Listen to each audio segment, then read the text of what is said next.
कह रहे हैं कि महाराज जी हम व्यभिचार मांस मदिरा भ्रूण हत्या माता पिता की अवज्ञा ये तो नहीं करते, पर नाम जब थोड़ा सा करते हैं। पर हम विषय भोग, मोबाइल चलाना, सिनेमा देखना, होटल जाना, फैशन करना, अनजाने में झूठ बोलना, ये भी समर्पण करते हैं। क्योंकि मुझे लगता है कि ये प्रत्येक कार्य शास्त्र मर्यादा के विरुद्ध है। तो ऐसे में हम ये हम अर्पण। झूठ क्यों बोले? हम मतलब जरूरत क्या झूठ बोलने की? हमें बताओ, किसी के प्राण जा रहे हो तो हम झूठ बोल दें? ऐसा कोई समस्या हो? अब ऐसे बात चलते झूठ बोलना तो मुझे अच्छा नहीं लगता। अच्छा, संसार में हो तो माना कि तुम्हें सिनेमा नाटक ये सब देख रहे हो, तो उस समय बैठ करके हाथ में माला ले लो। वो नहीं छूट रहा तो ये काहे को छूट रहे? तो राधा राधा राधा, तो सत्य है ये, असत है वो। अब हम समर्पित कर सकते हैं, क्योंकि 3 घंटे नाम भी जब तो किया है ना, तो श्री जी ये नाम जब आपको समर्पित है। ये जो फिल्म देखा है ये हमको ज्ञान दीजिए अंदर से वास्तविक, कि इसमें कोई बिल्कुल अच्छा नहीं लगेगा। मतलब झूठे में झूठा यार कैसे देख लेते हो? झूठे में झूठा कैसे? यही तो बुद्धि खराब है। रुपया दे के और स्पष्ट देखने जा रहे हो क्या? झूठे पे झूठा, झूठे पे झूठा। एक तो संसार झूठा, उसमें भी वो नौटंकी नाटक झूठा, उसमें कुछ सत्य नहीं है। भला कुछ सत्य है? आपसे कहा जाए 100 रुपया लाओ, हम आपको झूठ दिखाएंगे, तो आप कहोगे क्यों झूठ? क्या क्या देखना 100 रुपया में? कोई सच्ची बात हो तो बताओ। तो पैसा लगा के झूठ देखने नहीं जाते? बोले बड़ा मनोरंजन। मनोरंजन नहीं हो रहा, मन मलिन हो रहा है, गंदा हो रहा है। कोई ऐसी फिल्म, कोई ऐसा जिससे हमें उपदेश मिले, हम अच्छे आचरण वाले बने, तो अलग बात है। लेकिन जहां व्यभिचार परोसा जा रहा है, जहां व्यभिचार करने की उमंगें परोसी जा रही हैं, जहां गंदी तरंगें परोसी जा रही हैं, जहां क्राइम करने का उत्साह दिया जा रहा है, लेकिन बुद्धि भ्रष्ट है, तो लाखों लोग यही कोई ऐसा नौटंकी नाटक, कोई ऐसा सीरीज, वेब सीरीज, कोई ऐसा सिनेमा जिससे हमें उपदेश मिले। जैसे आप प्रहलाद चरित्र देखो, देखो रामचरित्र का जब ये सीरियल आया था तो ठप हो जाता था उतने समय। सब गाड़ियां चलना, सब कार्यक्रम ठप, जिधर देखो सब शांति में। क्यों? सब टीवी पे बैठे। हमें लगता है ऐसा देखना तो अच्छा है। मतलब किसी बहाने हम जब रामचरित्र देख रहे हैं तो राम जी हमारे दिमाग में है, कृष्ण चरित्र देख रहे हैं तो कृष्ण जी हमारे दिमाग में है, और गंदे बातें देख रहे हैं तो गंदा संसारिकता हमारे दिमाग में। तो और सही, लेकिन जो सत्संगी जन है उनको तो बचना चाहिए मुझे लगता है। अगर आपको देखना ही है तो जो पवित्र चरित्र बनाए गए, जहां तक उन्होंने कोशिश की, जैसे पूरा रामचरित्र कोई उतार दे ऐसा सृष्टि में कोई पैदा नहीं हुआ, क्योंकि राम तो अद्वितीय हैं, तो उनका चरित्र भी अद्वितीय, पर बहुत संभाल के बढ़िया अनुकरण किया। लीला अनुकरण बहुत संभाल के किया कि अपने लोगों के भाव में कोई ठेस नहीं पहुंची, बढ़िया भाव बन गए। ऐसे ही महाभारत का बहुत बढ़िया, जब राम रूप को देखो तो मर्यादा पुरुषोत्तम 16 वर्ष की अवस्था, कमल नयन 45-50 वर्ष की अवस्था, या 30-35 वर्ष की अवस्था, और वहां नौ किशोर अवस्था है, 12 महीने हर समय, पूरे जीवन भर। नौ किशोर अवस्था से आगे नहीं जाते ठाकुर जी। चाहे 1000 वर्ष भूमंडल पर रहे, पर रहेंगे वही 14, 15, 16 की अवस्था, यही नौ किशोर अवस्था। जब हम वो देख रहे हैं उनकी महिमा, उनका रूप, उनका, तो वो मिलते नहीं है। वो जगत में कहाँ मिलने वाला है? तो फिर लगता है अंतर्मुख हो, रामायण पढ़ो, उससे जो भाव बनेंगे वो दिव्य भाव आ जाएंगे। पर हम कह रहे देखना ही तो ये देखो, भागवतिक देखो, पर ये नहीं वो मारपीट, लड़ाई झगड़ा, गंदी बात। अब बाई चांस गलती हो गई अगर, अब छोड़ो, फिर क्या करें? फिर अब उस घंटे का अर्पण करें या नहीं? नहीं, अब छोड़ो, आज से छोड़ो, अभी से सुधार करो। अब मत देखना फिल्म। अगर फिल्में देखने का बहुत शौक हो, नहीं छोड़ पा रहे हो, फिर राधा राधा राधा राधा राधा राधा राधा राधा, फिर सब डिलीट होता जाएगा। फिर वो आपका संस्कार नहीं बिगड़ा। हम तो कहते हैं अगर बुरा ना छोड़ सको तो भला क्यों छोड़ो?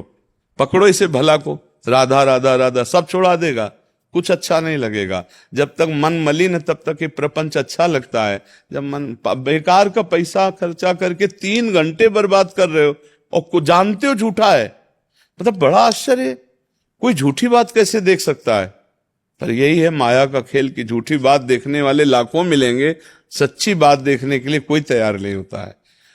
और एक बात और बता दें कि अगर आप भगवान से जुड़ी रहे, ऐसे ही समर्पित करते रहे, तो चाहे चंदन डालो आग में, चाहे लोहा डालो आग में, और चाहे विष्ठा डालो आग में, तीनों को आग अपना रूप प्रदान करती है।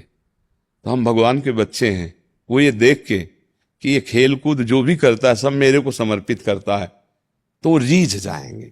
समर्पण का मतलब होता है भगवान ये देखना कि जैसे सुबह से शाम तक आपने जो किया, अपने पिता के आगे आके हाजिरी लगा दी, 50 रुपए की आइसक्रीम खाई, इतने की ये की, 50 रुपए की आइसक्रीम, ओ गर्मी का समय चल रहा है, इसके बाद ये शरबत पियाई पी, वो इस बात से खुशी रहेगा।